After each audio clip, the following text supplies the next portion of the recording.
Hello and welcome to The Extra Mile. I'm Linda Boudreau. Our guest today is Natalie Johnson. Natalie is the Development Director for the Hearts of Hope, and we're going to find out about what that is in case you don't know, but I assume most people in Acadiana do know, but nevertheless, welcome Natalie. Thank you so much for coming. We're so excited to be here. Thank you so much for having me. Well, I think it's important.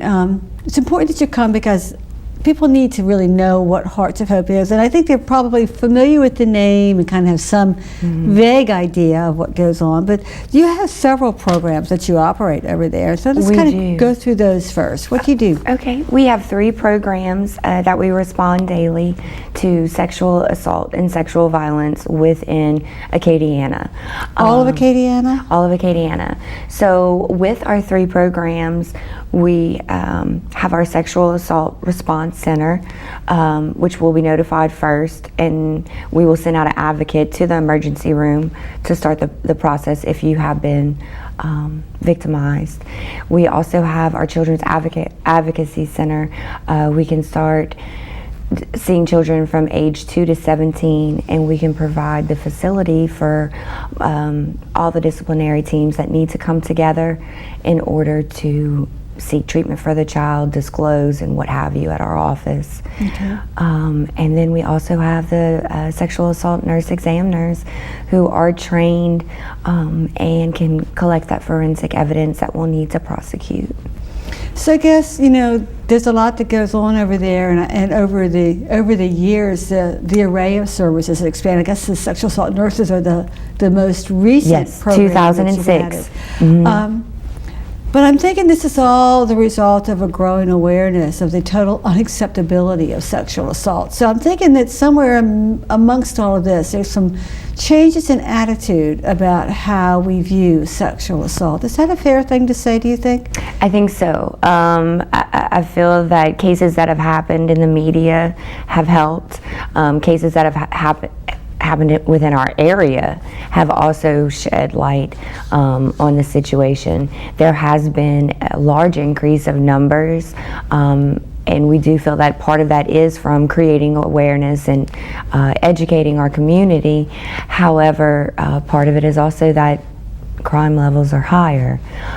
So I do feel that it's necessary for community members to know what to do to keep themselves safe, you know, to always be aware of what's going on, and if something looks strange, it probably is. Trust your gut. You know, if you don't want to call the police, or if you feel that it would be better to call us first, that's okay. We can guide you through that. But call, you know, and just be vigilant in your area. So I guess there are a couple things that you're saying here. One is, keep yourself as safe as you can.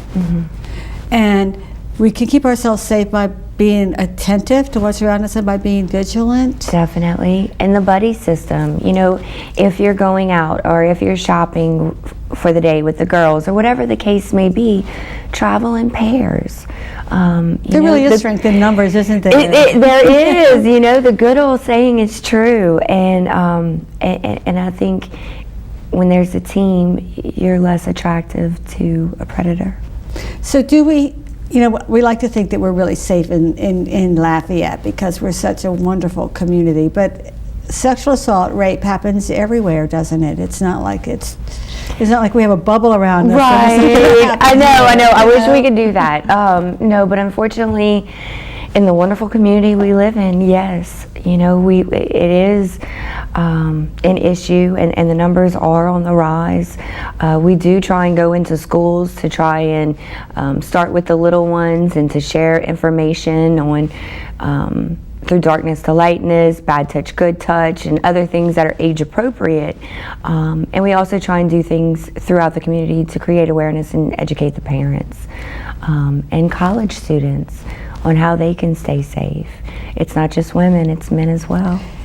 You know, I was telling you before we started today's show, the agency that I work for, The Extra Mile, does a lot of work with at-risk families, and we're seeing a lot of sexual abuse, and little boys as well as little girls. So this isn't just an adult female problem. This is sexual abuse happens to our little ones and our elderly and everybody. It's true. It has no boundaries, and 90% of the time with our little ones, it's someone that they know. And trust. And trust, as well as with our adults in some of the geriatric community, but primarily with the little ones. It's a neighbor, or they're offered candy. Even as much as we tell them, do not take candy from strangers, there'll be that one time that but Mama, it was such and such, and they felt safe. Most predators do groom their victims before they are victimized and build that trust with them. So Which just makes the betrayal even bigger. It does. So that's where we come in again, and we provide that hope. And we offer counseling sessions. We give 6 sessions to the survivor, but we also counsel the family, because Which is so important. oh my gosh, because they're just as traumatized, and it's someone that they trusted as well. So the whole unit needs help. So we're able to provide that, and everything's And there's confidential. no charge to families, right? So No they can charge. come and get 6 sessions that is specifically targeting the trauma of sexual abuse. So, we're not going to talk about, stuff that's not, Related. Yeah, we're Yes. going to hone in on what the issue here is. Right, and start the healing process. So, Natalie, can people heal? Most definitely. With therapy, with group, anything is possible. And the fact that you survived, that's the first step, And we're there from beginning to end. So it's not like you have to get to know a bunch of faces and people and tell your story and over and over. Right, and live again. through that trauma. That's not what we're here for. We're going to address it, and we're going to fix the problem and create awareness, and hopefully one day it stops. What do you think it would take? A kinder, gentler world, I think. I know, I'm like, how do I answer that? And you're right. It truly, yes. A kinder, gentler world. And I think, though, that just being aware that, people are not property. They are not here to be abused. They're not here to be hurt, and yet it just keeps on happening. That's right. And if you don't want to be touched, this is another thing that we also tell our parents. Let's say you're going to a family function with your littles, and all the kids are with you, and there's an uncle or an aunt that they don't really particularly care for some reason. They just don't like them. Let your kids know that they can ask, or it's okay for somebody to ask them, may I hug you? Because you can say, no, I don't want you to touch me. And I think that's another point we need to get across to them. And it's okay to say no. And it'll build that strength for them as well as a little one. Yeah, giving them permission and support not to be touched by people that they don't feel good around. It doesn't sound like it's asking too much. And yet our good manners very often get in the way, and we say we don't want to hurt Uncle Bobby's feelings. That's right, so, right. Suck it up. And so this way you can hurt his feelings. Yeah, exactly, because you need to be safe. Right, right. So sexual assault is really, I guess, with Hearts of Hope, the focus is on the early support after an assault has occurred. Mm-hmm.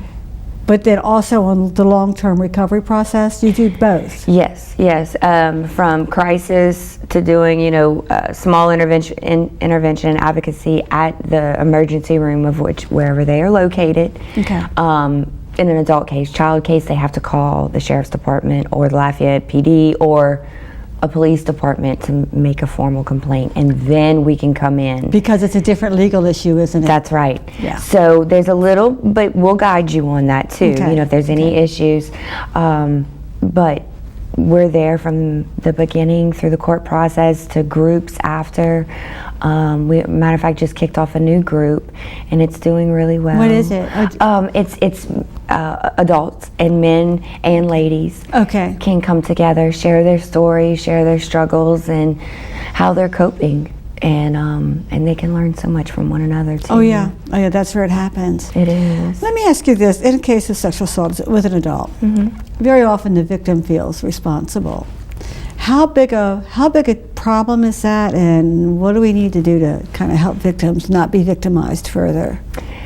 I would have to say that's probably the main problem that we see. A lot of denial, a lot of what if I would have done this, I shouldn't have been out at 1:30 in the morning. I mean, silly me. Right, I shouldn't have put myself in this situation. A lot of victim blaming, and they need to realize that the perpetrator is the person with the problem. That no matter what happened, it is not your fault, and we're going to teach you and show you that.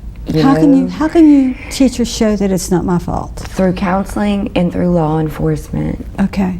Once you speak with law enforcement and they're a little rough around the edges, and they really their passion comes through, and you realize again that I am a survivor, that it wasn't my fault. And I think the repetition of so many people that we admire from being a little child into adulthood that are there to tell you again, it is not your fault.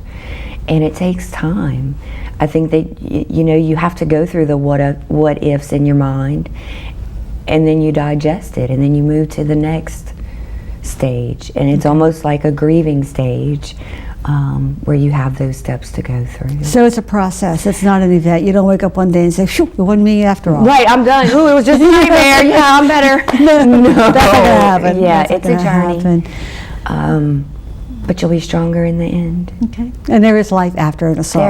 There is. So, and I think it seems like we shouldn't have to struggle with the definition of rape, but we do. Legally, there are some legal struggles. And so when we're defining rape in terms of consensual or not, so if somebody is drunk and can't make a good decision, is it their fault?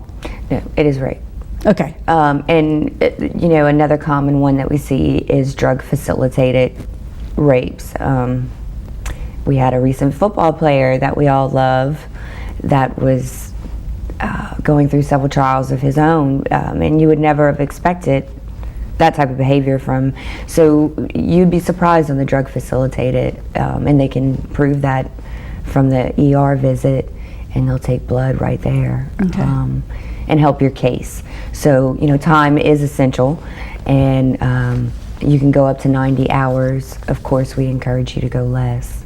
Okay. And come in as soon as you can. So what you're saying then is after an assault, you have 90 hours that you can go into the emergency room and see a sexual assault nurse and get the forensic evidence. Correct.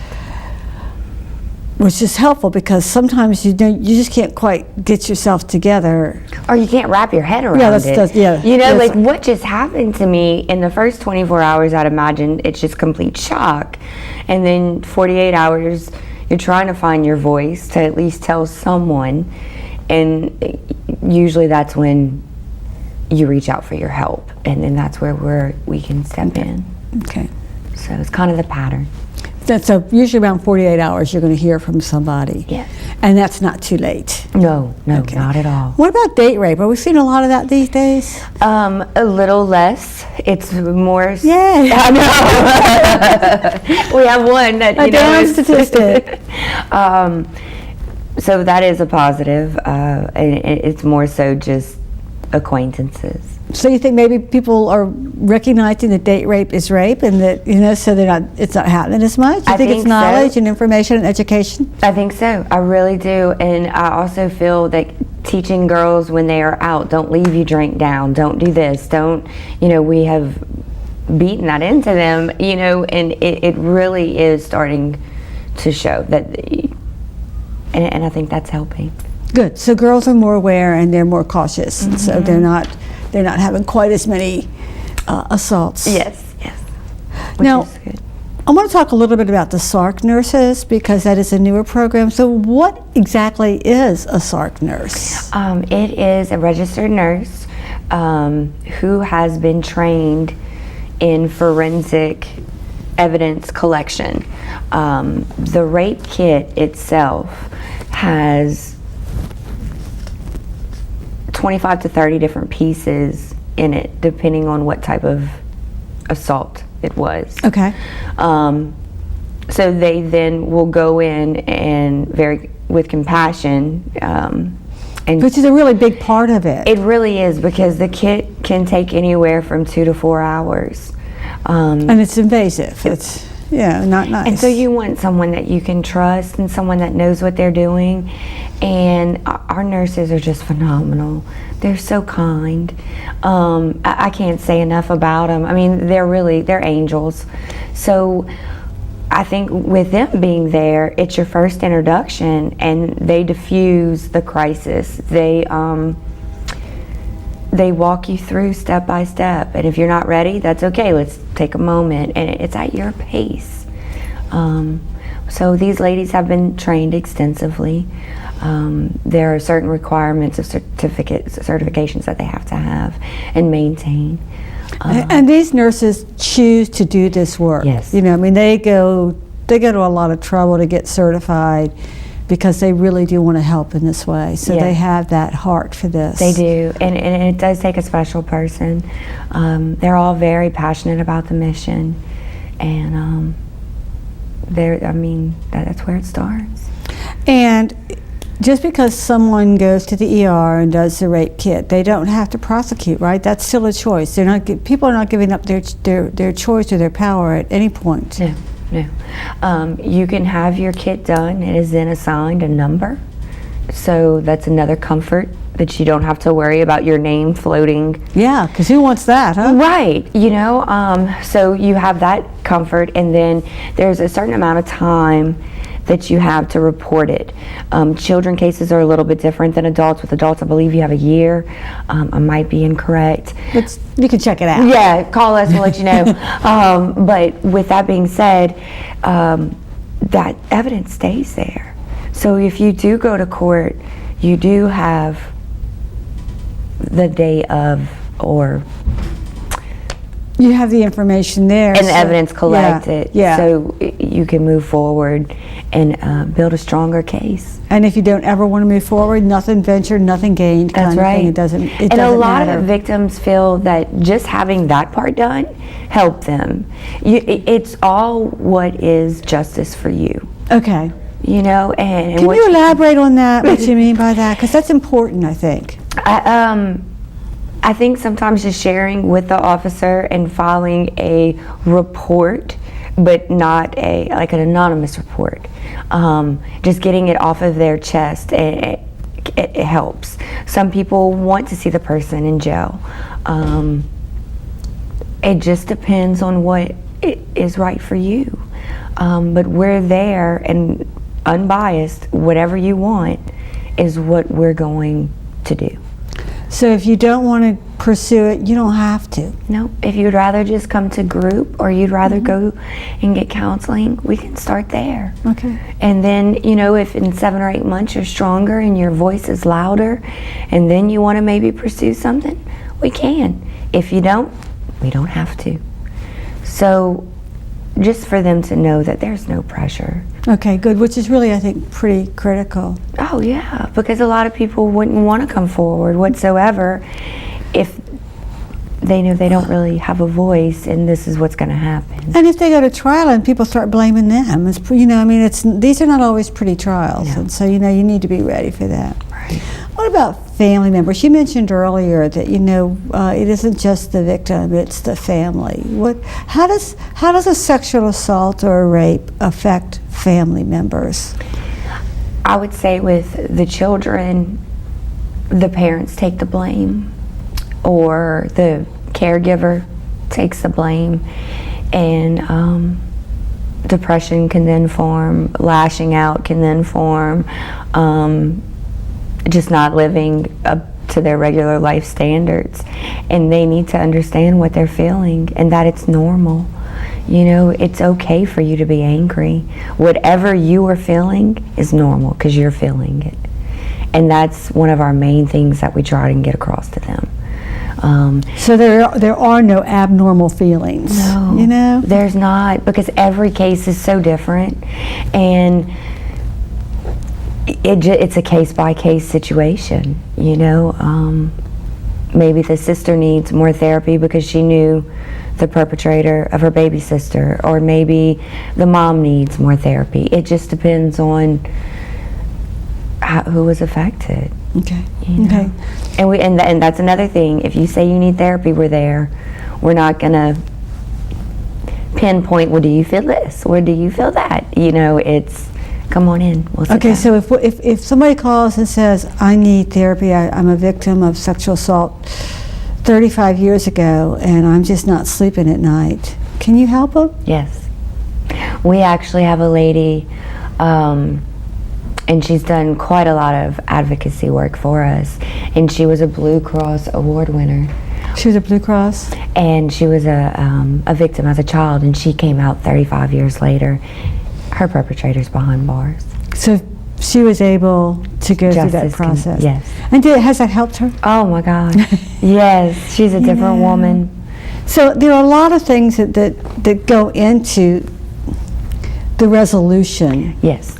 of a sexual assault. Definitely. What do you think it is that makes sexual assault so devastating? The betrayal, the assault itself, but mainly because you knew the person. And I think that besides the physical, cuts you to the core. And what about those random rapes, those strangers that just grab you? Are those pretty The rare? confusion of why me? What was I doing? How did he spot me? They're tormented by a different set of questions and so they have a different steps to their solution to get them healthy again. But both are traumatic to the core, I think. Yes. Is that true? yes, without a doubt. And I think, we were formerly known as Stellar Place. Yeah. And our name changed to Hearts of Hope. And our executive director picked the perfect name because it's truly, we provide the hope for hearts that are broken. Is that why they picked the name? I always did kind of wonder that. In fact, I was going to ask you that. Yes, It's my memory. yes, But yeah. And they have the stethoscope in one of the hearts for the nurses and the Band-Aid on one of the other. Oh. And it truly, because we see every age, we see, we have the programs to help. For every single age. So if somebody does need help, and maybe they've been putting it off, maybe they were afraid to make the call, maybe they felt like they were responsible, maybe they felt like they were going to be blamed, maybe they're just mortified and ashamed and, fragile. Right. I would advise to call the crisis line first. And the crisis line does what for us? It's going to, if our office is closed, that's how you can reach us. We are there 24/7. Every person that answers the line is trained in crisis prevention. So if you're having a hard moment or if you're crying, And you can't sleep. that's right. We're there and we'll walk you through it. And if you want to talk about it, or if you want to move forward, and now you're stronger and want to file charges. But to start out with crisis and then to call our office during Monday through Friday. Okay, and then you'll set up an appointment Oh, for them. definitely, and get them in. And the Children's Advocacy Center, the access to that would be how? They can visit theheartsofhope.org, Okay. and then depending on which parish, they'll have to contact the police department. Okay. And then we'll bring them in and have And start that whole process. And that Yes. process is really more of a forensic process, getting children's testimonies ready for court, that kind of Yes. thing, so that the kids don't have to go to court. Correct. And then we'll have DCSF and all of those guys that'll be there as well. And we have a room, the child is recorded, they can see from the other side, and Child is safe and gets a teddy bear when it's done. yes, they get a teddy bear when they tell their Really good. story. So in the last minute that we have, what do you want people's takeaway to be about Hearts of Hope, about sexual assault, about what you all do, and maybe what they might need? To just know that we are here, and if you need any services, to please reach out to us, to not hesitate. Even if you're questioning if it's sexual assault, call us. It doesn't hurt. You're the most non-judgmental group of people on the planet. We You're like not to gonna, think so. We really, that's not what we're here for. Yeah. We're just here to heal. Okay, so this is about healing. Yeah. Okay, so if you are a victim or if you know a victim, you don't need to carry that burden by yourself. Give them a call, and they really do help. Natalie, thank you so much for Thank you coming for today having and for reminding us all about the great work you all do over there. Thank you so much. I appreciate it. And thank you for watching The Extra Mile.